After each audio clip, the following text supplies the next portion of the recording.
Proof Tekashi 6ix9ine is a clone. Tekashi 6ix9ine is just a regular kid, like, you know what I'm saying? Like a regular person that just, nobody wanted to see him make it, you know what I'm saying?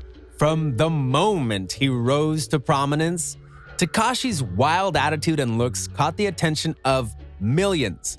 As his popularity grew, so too did his crazy antics, leading those in charge to take drastic measures before the rapper could negatively impact the community any further. Welcome to Lime Report. Before we begin, be sure to leave a like, subscribe, and check out the link in the description to enter a chance at winning our Apple product giveaway. Tekashi 6ix9ine is an interesting case in the music world, to say the least. While the industry has witnessed its fair share of renegades, none before have come and broken the rules so brazenly as 6ix9ine has. What began as a crusade for chart dominance quickly spiraled out of control as the rapper nearly killed several artists and ultimately landed himself in jail, along with a majority of the notorious 9 Trey Gangster Bloods, one of the oldest gang sets in New York.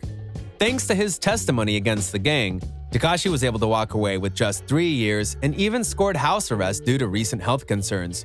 When the news of his release from prison broke, fans were ecstatic to hear of Tekashi's return. However, since being granted his freedom, something seems to be off about Tekashi, and fans believe the man claiming to be the rapper may be nothing but a phony. Thanks for joining us, everyone. Today, we'll be looking at the curious case of Tekashi 6ix9ine. Keep watching as we uncover the horrendous truth behind Tekashi's release and what it means for the rapper's future. You won't want to miss out on this. When Tekashi was first released from prison, fans were shocked. Although many were pleased to hear of his return, many wondered just how he was able to escape his insane situation nearly unscathed. While some believed it to be sheer luck and his determination, others were not so sure, claiming that something was amiss. The moment Tekashi was placed on house arrest, he wasted no time creating new content to release to his starved fans. His release of his latest hit, Gooba, officially marked the return of the Brooklyn rapper. However, rather than excitement, the rapper was met with criticism from all around the community. Some believed the rapper should apologize and leave music, others wanted to see him dead. Yet fans were worried for an entirely different reason. According to some, the Tekashi that had returned from prison was not the Tekashi that went in. Although the claims seem far-fetched, suspicions rose from the moment Tekashi took his deal to work with the federal government. While the rapper may have believed that he was taking the deal as a way to ensure his safety, fans saw it differently. In the eyes of the world, Tekashi was essentially selling his soul to the government, and they took full advantage of the situation. Tekashi has been a problem since his debut, and the last thing the government wants is for a bunch of reckless clones of the obnoxious rapper running around trying to claim the crown he left behind. So, when Tekashi was finally under their custody, a devious plan was laid to curb his recklessness and regain control of the spiraling hip-hop community. Stay with us as we continue to uncover the shocking truth behind the deal Tekashi made with the government and the real price he had to pay for his freedom, exclusively on Lime Report. Tekashi was a tough case to crack for those in control. With his immense influence and stronghold on the rap game, his death would only make him a martyr and all but guarantee his legacy. When he was arrested, the government saw it as the perfect opportunity to rein in 6ix9ine and use him to their advantage. The first thing the government did was ruin his reputation by flipping him against his gang in a public testimony. Once his gangster image was destroyed, the rest pretty much fell into place. For the government to make the switch between Tekashi and a clone, there would be no better place than a max security prison. With Tekashi behind bars, the government was able to take out the rapper discreetly.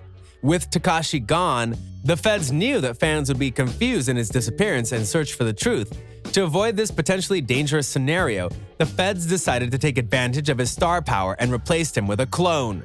With a puppet in place, the feds are now able to not only control the actions of one of the most reckless rappers the industry has ever seen, but also influence the next generation of artists in any way they see fit. Stay with us as we reveal the truth behind the plot to clone Tekashi and the reason for the need to control him. Although it sounds like something out of a sci-fi novel, the actual prospect of cloning people dates back to the 1960s. 3 decades later, Scottish scientists successfully cloned the first mammal, a sheep named Dolly, and since then, people have been experimenting with human cloning to no avail. Or at least that's what the government wants you to think. However, since 2016, the prospect of genetic government replacements has become all too real. In hip-hop, the term clone has been thrown around metaphorically for years, with rappers using the word as a blanket diss for a biting MC. Yet, when Gucci Mane came home from prison in 2016, looking like body goals instead of his pudgier former self, the claims of the rapper actually being a genetic copy rather than the original ran rampant on the internet. What shocked fans was the loss of a few tattoos upon his return, most notably his infamous ice cream cone tattoo under his eye. Once Tekashi was released, fans noticed similar irregularities, and immediately the clone claims rose once again. While some have brushed off the notion, the idea of government clones planted to control the industry has grown considerably in the last few years. Along with both Gucci and Tekashi, Kodak Black fans voiced their opinion that the rapper may have gotten cloned while incarcerated, after a jail photo surfaced that showed the rapper looking completely different than how most remembered him. Like, I was never thinking the whole clone thing was a serious thing when they talked about Gucci, but ain't no way that's Kodak, yo, one person commented. Yet, why clone rappers in the first place? While some have speculated the act was nothing more than cases of opportunity and experimentation, others believe that the government opts for clone puppets of famous figures in order to maintain control of society. Tekashi was a wild one, to say the least, and if he were allowed to run rampant, many would want to follow in his footsteps and turn the rap scene into a war zone similar to that of the late 90s. The music industry isn't what it once was in this country. What began as a movement to connect people together devolved into a cesspool of lies and corruption. At the heat of that corruption stands those who control the industry. To them, Tekashi was nothing more than a brat running amok and ruining what they've worked so hard to build. While Tekashi was able to claim his stake in the hip-hop world in under a year, the way in which he rose to fame became problematic. Unlike most rappers who fake their personas in order to sell records, Tekashi took his image to the extreme. Rather than pretending to be a gangster to sell his music, Tekashi went to the next level and arranged a meeting with members of the 9 Trey Bloods to befriend them. Eventually, Tekashi was able to join the gang, and from there, things really got out of hand. Once Tekashi was able to use the gang image in his music without backlash, the rapper went full steam and quickly became one of the most viral rappers the world has ever seen. While his antagonizing personality helped to sell his music, his involvement with the gang would soon become his downfall. After riding high with the 9 Trey Bloods for a year, Tekashi had a falling out of epic proportions that landed himself, along with 5 key members of the gang, in federal custody. With his career falling apart around him, Tekashi had to make a deal with the feds that he thought would help him to save his life.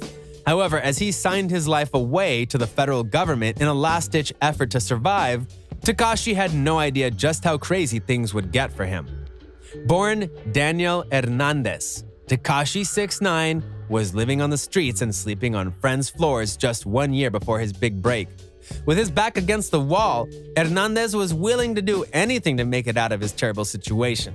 However, what he failed to realize was just how powerful the people he went against really were. When Tekashi first broke onto the music scene, he did so by documenting his every move, from recording music videos to everyday life, and even as far as calling in hits against other artists while live streaming on social media. In his quest to become the undisputed king of New York, Tekashi went so far as to beef with heavyweights like Chief Keef and Trippie Redd, among many others. However, not only did Tekashi troll the artists online, he sometimes went as far as to try and take the lives of those he had started a beef with. In his reckless tirade, the rapper made powerful enemies both in the hip-hop world and behind the scenes. The problem wasn't necessarily Tekashi or his music, rather his actions. Tekashi brought into the mix a very real danger, which those in control of the industry had worked for decades to distance from the music. So when the rapper was finally in custody, those in power saw it as an opportunity to right the ship and eliminate the potential threat Tekashi posed once and for all. Tekashi's story is sure to go down in history as one of the most convoluted rises to fame of all time. Just 1 year prior to his debut, the young star was homeless and sleeping on the floor. While many praised his rapid rise to success, some questioned Tekashi's methods. 6ix9ine lived off of chaos and built his entire career under the guise of a tough gangster turned rapper who wasn't afraid to be wild. While it's not uncommon for former gang members to put down their guns in favor of music, Tekashi was the first to embrace both worlds in an effort to amplify his already loud persona. The fusion of real gang violence with his career became a huge draw, just as he predicted, and launched the rapper to superstardom in no time. However, despite the fame and money he brought to those in power, ultimately, the rapper was seen as nothing more than a threat to the institution, and therefore he had to be taken out. While we may never know what happened to the real Tekashi 6ix9ine, we believe that the government replaced the rapper with a fake to rid themselves of the growing problem that the eccentric young rapper posed to the world. Had his influence spread any further, the industry and the world could be engulfed in chaos like never before. What do you think happened to Tekashi in prison? Did the government plan to clone to build their ever-growing influence on the world? Or is he simply another victim of a conspiracy theory that has been swirling on for decades? Thanks for joining us on Lime Report today, everyone. Make sure to let us know what you think in the comments section below. And before you go, be sure to leave a like, subscribe, and check out the link in the description to enter a chance at winning our Apple product giveaway.